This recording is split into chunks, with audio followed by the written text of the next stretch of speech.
ಎಲ್ಲರಿಗೂ K S ಟ್ಯೂಟೋರಿಯಲ್ಗೆ ನಿಮಗೆಲ್ಲರಿಗೂ ಸ್ವಾಗತ. ಇವತ್ತಿನ ಈ ಒಂದು ವಿಡಿಯೋದಲ್ಲಿ ನಾವು 16-17 ಕರೆಂಟ್ ಅಫೇರ್ಸ್ ಬಗ್ಗೆ ಮಾಹಿತಿಯನ್ನು ನೋಡೋಣ.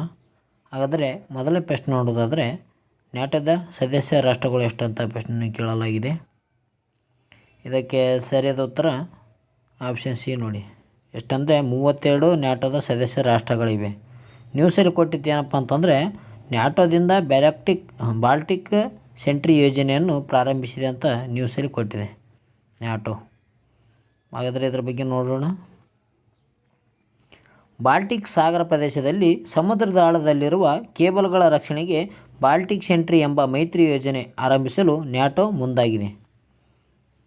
ಈ ಬಾಲ್ಟಿಕ್ ಸಾಗರ ಪ್ರದೇಶದಲ್ಲಿ ರಷ್ಯಾ ಇತ್ತೀಚಿಗೆ ದಿನಗಳಲ್ಲಿ ಸೇನಾ ಚಟುವಟಿಕೆಗಳನ್ನು ಹೆಚ್ಚುತ್ತಿರುವ ಬೆನ್ನಲ್ಲೆಯಲ್ಲಿ ಈ ಬೆಳವಣಿಗೆಯನ್ನು ನಡೆದಿದೆ ಅಂತ ಹೇಳ್ತೀವಿ ನಾವು. ಅಂದರೆ ಈ ಬಾಲ್ಟಿಕ್ ಪ್ರದೇಶದಲ್ಲಿ ಏನಂದರೆ ನೀರಿನೊಳಗೆ ಕೇಬಲ್ಗಳ ಸುರಕ್ಷತೆಗಾಗಿ ಈ ಬಾಲ್ಟಿಕ್ ಸೆಂಟ್ರಿ ಎಂಬ ಮೈತ್ರಿ ಯೋಜನೆಯನ್ನು ಈ ನ್ಯಾಟೋ ಪ್ರಾರಂಭಿಸಿದೆ.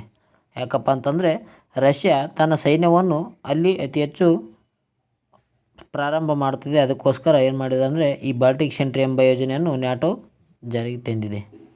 ಸಮುದ್ರದ ಆಳದಲ್ಲಿ ಹೋಗಿರುವ ಶತ್ರುಪಾಳದಲ್ಲಿರುವ ರಾಷ್ಟ್ರಗಳ ಕೇಬಲ್ಗಳನ್ನು ಎದುರಾಳಿ ರಾಷ್ಟ್ರಗಳು ಧ್ವಂಸಗೊಳಿಸಬಹುದು.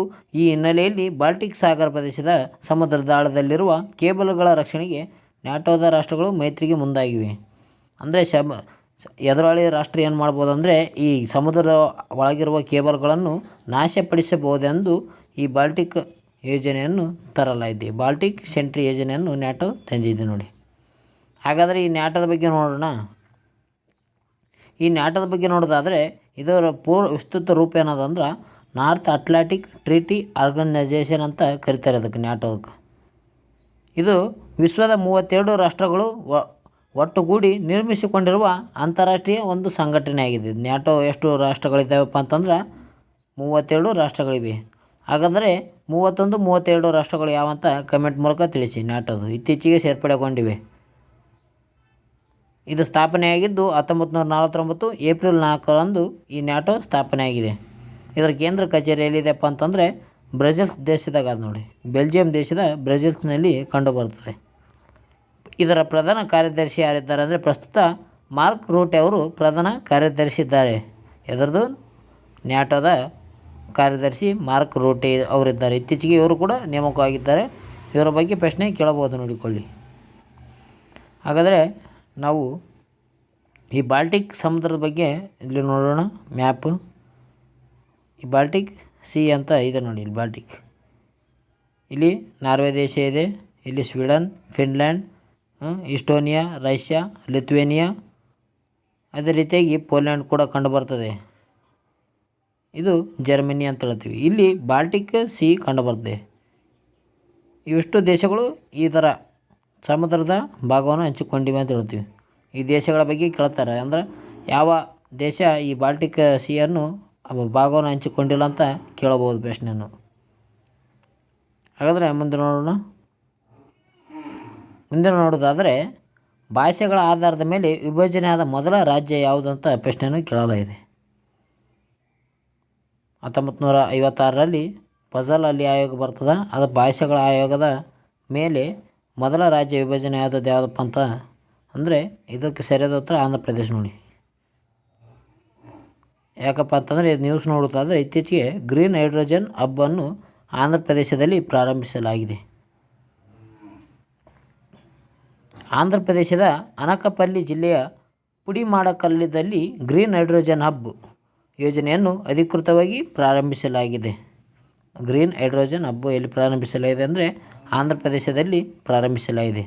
ರಾಷ್ಟ್ರೀಯ ಹಸಿರು ಹೈಡ್ರೋಜನ್ ಉತ್ಪಾದನಾ ಸೌಲಭ್ಯವನ್ನು ಸ್ಥಾಪಿಸುವ ಗುರಿಯನ್ನು ಇದು ಹೊಂದಿದೆ.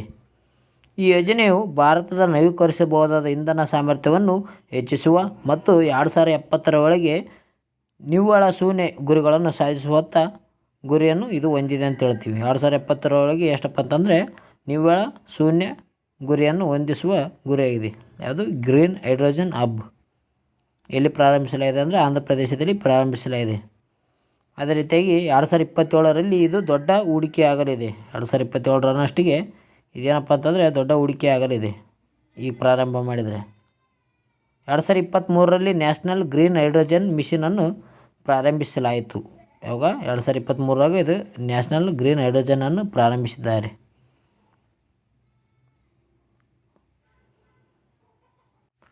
ಮುಂದೆ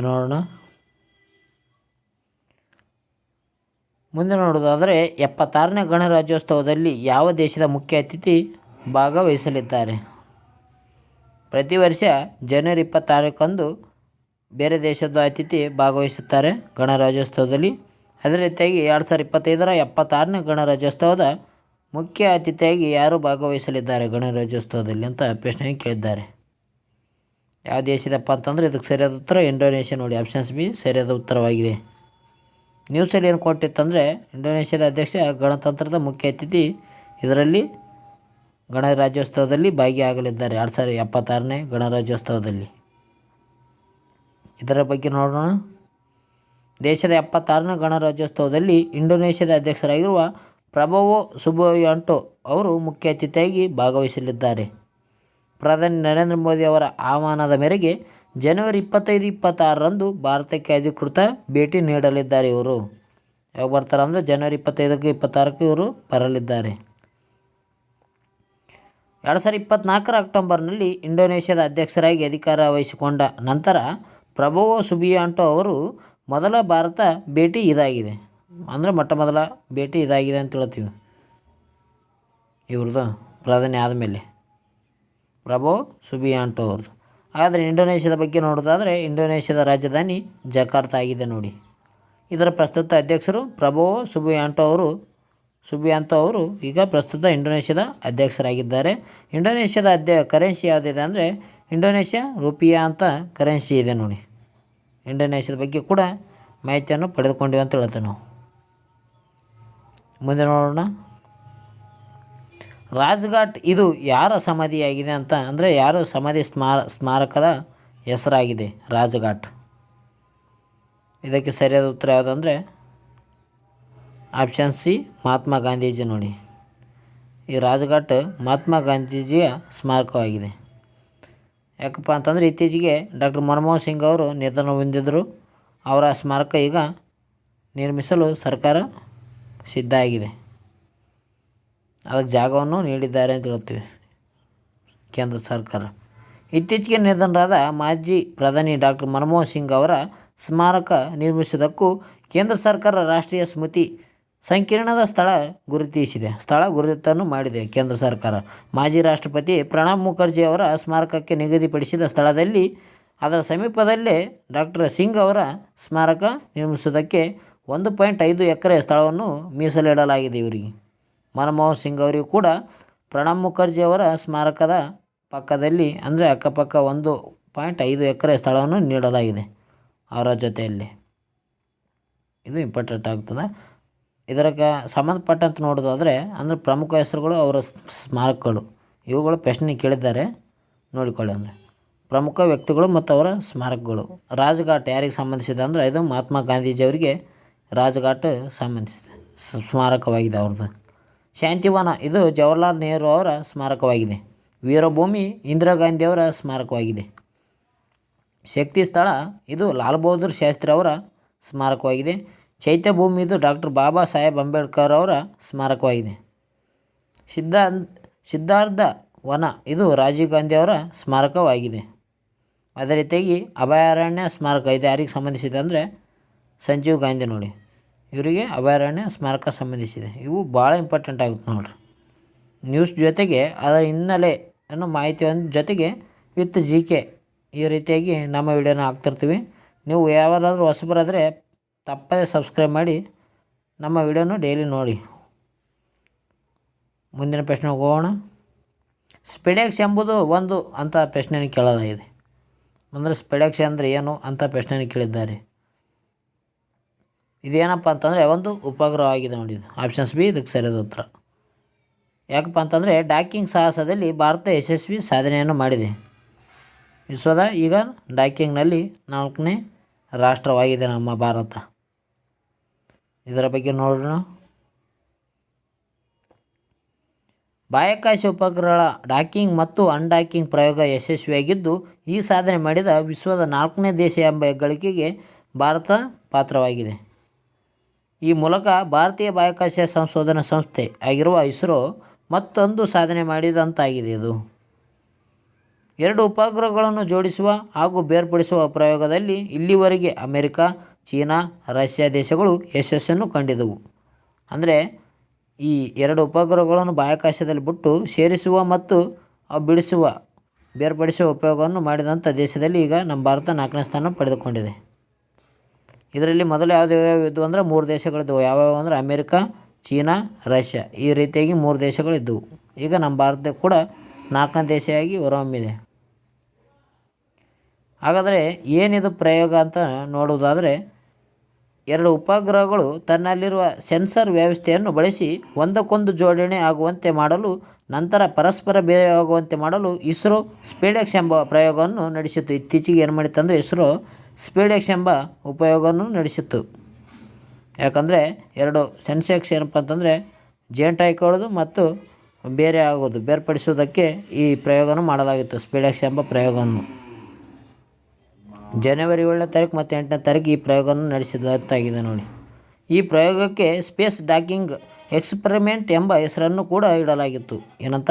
ಸ್ಪೇಸ್ ಡಾಕಿಂಗ್ ಎಕ್ಸ್ಪರಿಮೆಂಟ್ ಎಂಬ ಹೆಸರನ್ನು ಇಡಲಾಗಿತ್ತು ಈ ಸ್ಪೇಡೆಕ್ಸ್ಗೆ. ತಲಾ 220 kg ತೂಗುವ ಸ್ಪೇಡೆಕ್ಸ್ 1, ಸ್ಪೇಡೆಕ್ಸ್ 2 ನೌಕಾಯಾನಗಳನ್ನು ಪರಸ್ಪರ 3 ಮೀಟರ್ ಸಾಹಸಕ್ಕೆ ಸನಿಹಕ್ಕೆ ತಂದ ಬಳಿಕ ಡಾಕಿಂಗ್ ಪ್ರಕ್ರಿಯೆಯನ್ನು ಆರಂಭಿಸಲಾಗಿತ್ತು. ಅಂದರೆ ಬಾಹ್ಯಾಕಾಶದಲ್ಲಿ ಹೋಗಿಸಿಂದ ಸನಿಯ 3 ಮೀಟರ್ ಅಂತರದಲ್ಲಿ ಈ ಡಾಕಿಂಗ್ ಸ್ಪೇಡೆಕ್ಸ್ 1, ಸ್ಪೇಡೆಕ್ಸ್ 2 ಅನ್ನು ಬಾಹ್ಯಾಕಾಶಕ್ಕೆ ಬಿಡಲಾಗಿತ್ತು. ಯಾವುದು? ಇಸ್ರೋ. ಈಗ ಅವೇನಾಗಿದೆ ಅಂದರೆ ಯಶಸ್ವಿಯಾಗಿದೆ. ಅವು ಅಂಟಿಕೊಳ್ಳೋದು ಮತ್ತು ಬೇರ್ಪಡಿಸೋಕ್ಕೆ ಸಾಹಸವನ್ನು ಮಾಡಿದಂಥ 4ನೇ ದೇಶ ಯಾವುದಾಗಿದೆ? ನಮ್ಮ ಭಾರತ ದೇಶವಾಗಿದೆ ನೋಡಿ. ಇದು ಕೂಡ ಭಾಳ ಇಂಪಾರ್ಟೆಂಟ್ ಆಗುತ್ತೆ. ಸ್ಪೇಡೆಕ್ಸ್ ಎಂಬುದು ಏನಂತ ಕೇಳ್ತಾರೆ? ಉಪಗ್ರಹವಾಗಿದೆ ನೋಡಿ. ಅದೇ ರೀತಿಯಾಗಿ ಇಸ್ರೋದ ಭವಿಷ್ಯದ ಮಿಷನ್ಗಳು, ಅಂದರೆ ಇಸ್ರೋ ಮುಂದಿನ ದಿನಗಳಲ್ಲಿ ಏನು ಮಾಡಬೇಕಂತ ಮಿಷನ್ಗಳನ್ನು ಆಯ್ಕೆಕೊಂಡಿದೆ ಅಂತ ಇದ್ರ ಬಗ್ಗೆ ನೋಡೋದಾದರೆ 2025 ಏನು ಮಾಡ್ಬೇಕಂದ್ರೆ ಗಗನಯಾನಕ್ಕೆ ಸಂಬಂಧಿಸಿದ ವ್ಯೋಮಮಿತ್ರ ರೋಬೋಟ್ ಮಿಷನನ್ನು ತಯಾರಿ ಮಾಡಬೇಕಾಗಿದೆ. ಇಸ್ರೋ ಪ್ಲ್ಯಾನ್ ಹಾಕ್ಕೊಂಡದು. 2026 ಏನು ಮಾಡಿಕೊಂಡ ಅಂದ್ರೆ ಮೊದಲ ಕ್ರೀವ್ಡ್ ಗಗನಯಾನ ಮಿಷನನ್ನು ಪ್ರಾರಂಭಿಸಲು, ಇದು ಕೂಡ 2026 ಅಂದರೆ ಮುಂದಿನ ವರ್ಷ ಸಜ್ಜಾಗಿದೆ. 2035 ಏನು ಮಾಡ್ತದಂದರೆ ಇಸ್ರೋ ಭಾರತದ ಅಂತರಿಕ್ಷ ನಿಲ್ದಾಣ ಸ್ಥಾಪನೆಯ ಗುರಿಯನ್ನು ಹಾಕಿಕೊಂಡಿದೆ. ಯಾವಾಗ? 2035. ಇದು ಕೂಡ ಭಾಳ ಇಂಪಾರ್ಟೆಂಟ್ ಆಗುತ್ತೆ ನೋಡಿ. ಅಂದರೆ ಭಾರತದ ಅಂತರಿಕ್ಷ ನಿಲ್ದಾಣ ಸ್ಥಾಪನೆಯ ಗುರಿ ಯಾವಾಗ ಹಾಕಿಕೊಂಡಿದೆ ಅಂತ ಪ್ರಶ್ನೆ ಕೇಳ್ಬೋದು. ಇದಕ್ಕೆ ಯಾವಾಗ ಅಂದರೆ 2035. ಅದೇ ರೀತಿಯಾಗಿ 2040 ಏನು ಹಾಕಿಕೊಂಡಿದೆ ಅಂದರೆ ಚಂದ್ರನ ಮೇಲೆ ಭಾರತದ ಮೊದಲ ಗಗನಯಾತ್ರೆಯನ್ನು ಇಳಿಸುವುದು 2040 ಮುಖ್ಯ ಉದ್ದೇಶವಾಗಿದೆ. 2040 ಏನಂದರೆ ನಮ್ಮ ಭಾರತ ದೇಶದಿಂದ ಒಬ್ಬನಿಗೆ ಚಂದ್ರನ ಮೇಲೆ ಇಳಿಸುವುದು 2040 ಮಿಷನ್ ಆಗಿದೆ ಅಂತ ಹೇಳೋದಾಗಿದೆ. ಓಕೆ ಫ್ರೆಂಡ್ಸ್, ಇವತ್ತಿನ ಒಂದು ವಿಡಿಯೋದಲ್ಲಿ ಇಲ್ಲಿಗೆ ವಿಡಿಯೋನ ಮುಗಿಸೋಣ. ಮುಂದಿನ ವಿಡಿಯೋದಲ್ಲಿ ಸಿಗೋಣ ಫ್ರೆಂಡ್ಸ್. ನೀವೇನಾದರೂ ಸಬ್ಸ್ಕ್ರೈಬ್ ಆಗಿಲ್ಲ ಅಂದರೆ ಜಲ್ದಿ ಸಬ್ಸ್ಕ್ರೈಬ್ ಆಗಿ, ಲೈಕ್ ಮಾಡಿಲ್ಲ ಅಂದರೆ ಲೈಕ್ ಮಾಡಿ. ಇದೇ ರೀತಿಯಾಗಿ ಮುಂದಿನ ವಿಡಿಯೋದಲ್ಲಿ ಸಿಗೋಣ. ಎಲ್ಲರಿಗೂ ಬಾಯ್ ಫ್ರೆಂಡ್ಸ್. ಥ್ಯಾಂಕ್ ಯು ಎಲ್ಲರಿಗೂ.